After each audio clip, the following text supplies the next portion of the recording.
In the year 637 AD, the Arab commander Sa'd ibn Abi Waqqas, who had recently defeated the Persian forces in the Battle of Al-Qadisiyah, entered the Persian capital Ctesiphon.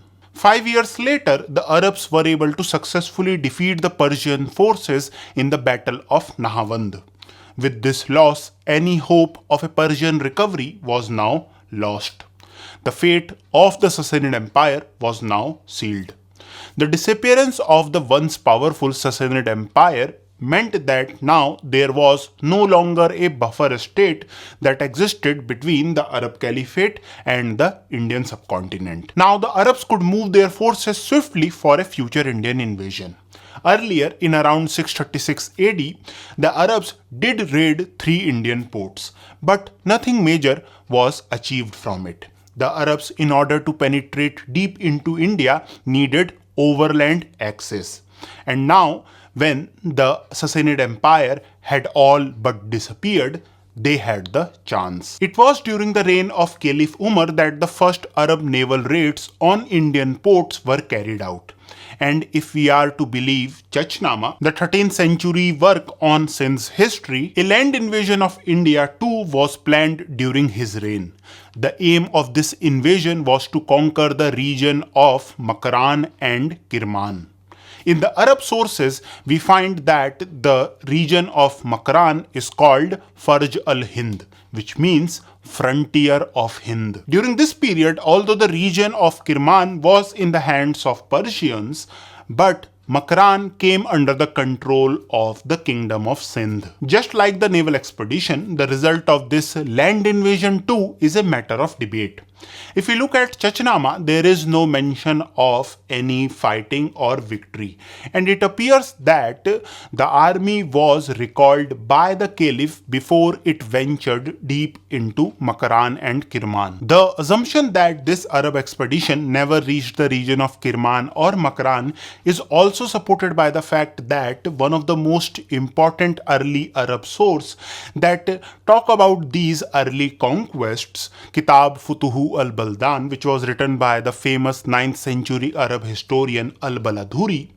In this work, we do not find any mention of this expedition. But in the writings of later Muslim historians, this Arab army that was sent by Caliph Umar not only ventured deep into Makran and Kirman, but it also fought a battle, and in this battle it managed to kill the king of Sindh. In one Arab source, this battle is called the Battle of the River. Historians like R.C. Majumdar argues that this invading Arab army never reached the region of Kirman or Makran. His assertion rests on the fact that if this Arab army reached Kirman or Makran and fought a battle with a Sindhi army and managed to kill a king of Sindh, then this important detail would have been surely mentioned by one of the most important Arab source, Futuhu al-Baldan of Al-Baladhuri. Al-Baladhuri would not have missed this important detail. R.C. Majumdar also points out that in these later sources where the Arab victory is mentioned, if you analyze them, you will find that the narrative is quite confusing. But if we look at the works of other historians like Andrew Wink, they point out that in the year 644 AD, during the reign of Caliph Umar, an Arab expedition attacked the region of Makran and Kirman. If you ask me, I believe that it is highly likely that the episode which is present in Chachnamah is closer to the truth. If an Arab army was dispatched by Caliph Umar, it never managed to reach Kirman or Makran. Most probably, it was recalled before it reached its intended target. There was no battle, and definitely no Sindhi king was killed in this battle. As R.C. Majumdar argues, this type of victory would not have been ignored by Al-Baladhuri. We have to also remember that Al-Baladhuri is the same person who has written about the naval raids on Indian ports, which most scholars believe did not achieve any great success. So someone like Al-Baladhuri, who mentions insignificant raids on Indian ports, why would he ignore such a victory in which the Arab army not only fought an Indian army, but it also managed to kill a Sindhi king? This type of victory would not have been ignored by Al-Baladhuri if it ever happened, which suggests that nothing came of this invasion. If we move to the reign of the third Caliph Uthman, we find that he too had plans to invade India. But before an Arab army was dispatched to India, Caliph Uthman decided to ask the governor of Iraq to first send someone to the frontier of Sindh. His aim was to know about the frontier of Al-Hind and to gather information. The news that came back was not very exciting. Al-Baladhuri tells us that this was the information which Caliph Uthman received. Water is scarce, the fruits are poor, and the robbers are bold. If few troops are sent there, they will be slain. If many, they will starve. After hearing this news, the Caliph decided to abstain from sending any expedition to India. With the accession of Ali as the fourth Caliph, the desire to invade India soon re-emerged. And this time we find that an expedition was not only planned, but it managed to invade deep into the frontiers of India.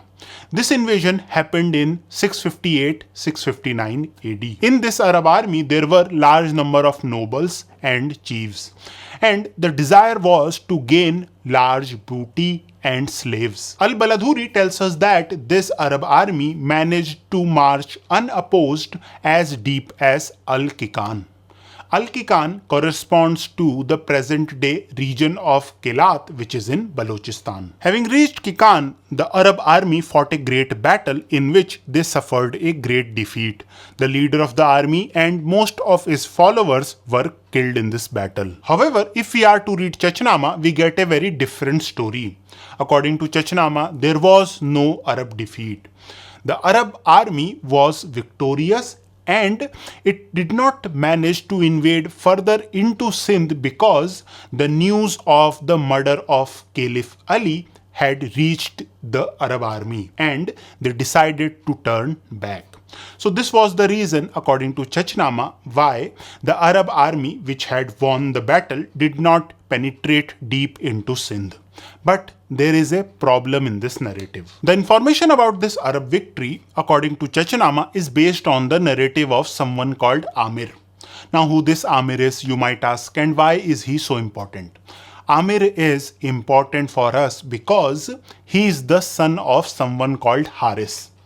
And Haris, according to Al-Baladhuri, was the commander of this expedition that happened during the reign of Caliph Ali.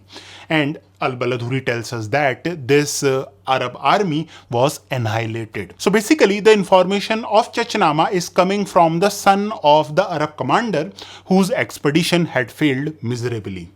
Now, it is quite natural to believe that the son of a leader whose expedition had failed would naturally avoid telling us the uncomfortable truth. After this disastrous raid, the desire to conquer India did not vanish. And when the caliphate came under the control of Muawiyah, several raids were carried out. The target of first of these raids, which happened in 665 AD, was again the region of Al-Kikan.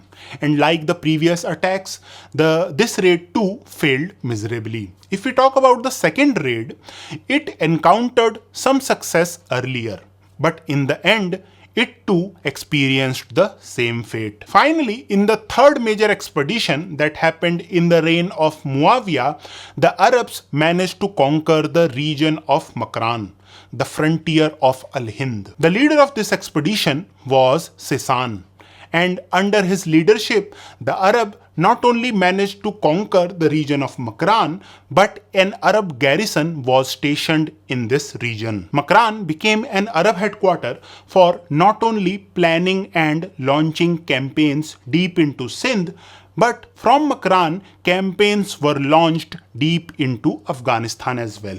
During this time, Afghanistan was ruled by the Turkshahis. Al-Baladhuri tells us that from Makran, the Arabs were constantly engaged in fighting with the warlike people who resided in the mountains of Al-Kikan and coastal areas. Although the Arabs had managed to conquer the region of Makran under the leadership of Sinan, but we find that after this conquest, no further conquest were carried out, and because of this, Sisan was replaced.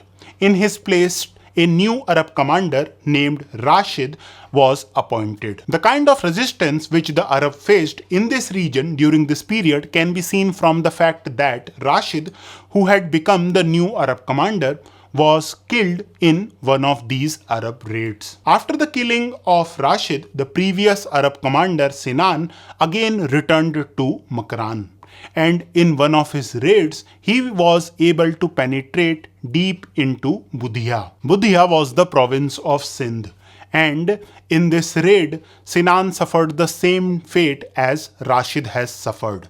Al-Baladhuri tells us that the people rose in revolt and killed him. After the killing of these two Arab commanders, we find that no significant raids into Sindh were carried out for the next 20 years. The Arabs could not subdue the region of Al-Kikan. Up until the start of 8th century AD, the only notable success that the Arabs had managed to achieve on the frontier of Al-Hind was the conquest of Makran. Although regular raids were carried out into India, but there was no significant success. For example, if we are talking about raids, Al-Baladhuri tells us that in one of the raids that happened during the reign of Muawiyah, the Arabs managed to penetrate as deep as Lahore. For Lahore, Baladhuri uses the word Al-Ahwar. So the raids were carried out, but they did not result in any permanent conquest.